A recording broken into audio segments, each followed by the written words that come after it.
Assalamualaikum warahmatullahi wabarakatuh. Sebelumnya perkenalkan saya Meka Dwitami, kelas Matematika 2, jurusan Pendidikan Matematika, Fakultas Ilmu Tarbiyah dan Keguruan.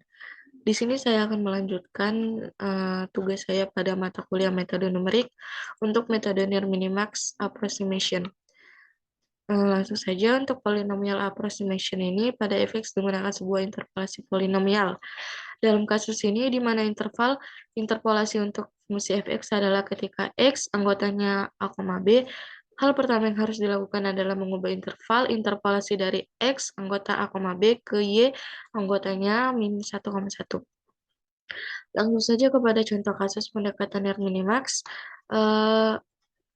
Soalnya, akan dicari pendekatan Near Minimax fungsi x sama dengan e pangkat x untuk min 1,1 pada berderajat 3 atau n sama dengan 3, yang dibentuk dari polinomial CBCF dengan titik interpolasi XK sama dengan cos dikali 3K plus 1 dibagi 8Pi, di mana K-nya adalah 0, 1, 2, dan 3.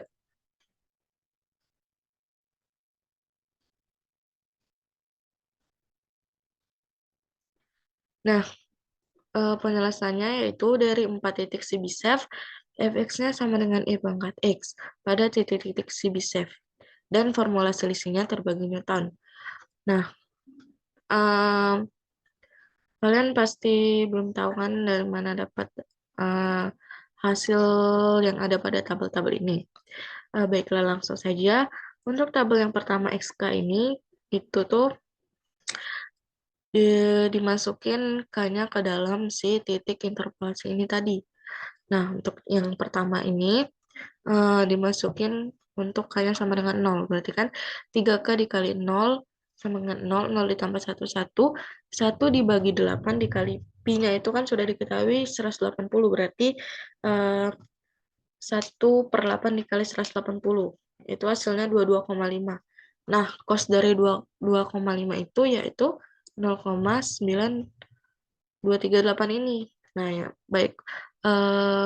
Begitu juga untuk yang ini, K sama dengan 1 atau K sama dengan 2 dan K sama dengan 3.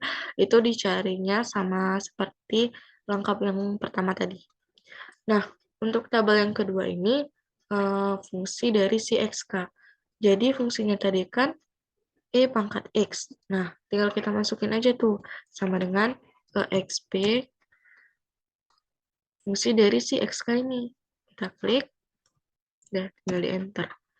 Nah, begitu juga untuk yang ini. XP dari si A11. Terus ini XP dari si A13. Nah, kalau udah didapat, lanjut ke tabel ketiga ini. DF dikali XK. Nah, ini tuh didapat dari selisihnya si fungsi XK ini tadi. Dibagi selisih dari si XK ini yang atas. Nah, ini kan sama dengan B11 dikurang si B9 dibagi A11 dikurang A9. Nah, begitu juga yang ini tuh selisih dari yang ini dibagi selisih ini. Nah, terus juga yang ini, selisih dari ini dibagi selisih ini. Nah, udah kan untuk tabel yang ini, lanjut ke si D kuadrat fxk. Oh iya, bentar. Ini tadi tuh bisa, misalnya udah dapet yang di yang pertama, itu bisa kita tinggal di drag-in aja. Terus dia nanti, nah misalnya kita drag. Nah, tuh sama. Ini yang enggak, yang ini karena nggak perlu kita delete. Delete. Delete. Nah, yang ini sama, yang ini juga didapat selisih dari si ini, dfxk ini sama yang ini. Dari xk yang A13 dikurang A9. Nah, ini juga kita bisa drag ya, teman-teman. Nah, sama. Ini bisa kita delete. Kalau udah, yang terakhir, D pangkat 3 XK. Nah, ini tuh dari selisihnya si ini. Si D kuadrat ini tadi.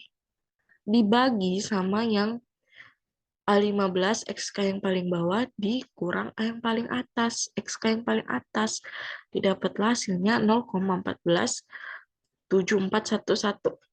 Jadi kesimpulannya itu dari pendekatan fx sama dengan E pangkat X berderajat 3 ini adalah P3X-nya sama dengan 2,518844 ditambah X dikurang 0,9238 dikali 1,644126 ditambah X dikurang 0 dikali 0,536586 ditambah X ditambah 0,9238 dikali 0,147411. Baiklah, itu saja yang dapat saya sampaikan. Apabila masih ada terdapat kesalahan, saya mohon maaf. Kepada Allah, saya mohon ampun. Saya akhiri. Wassalamualaikum warahmatullahi wabarakatuh.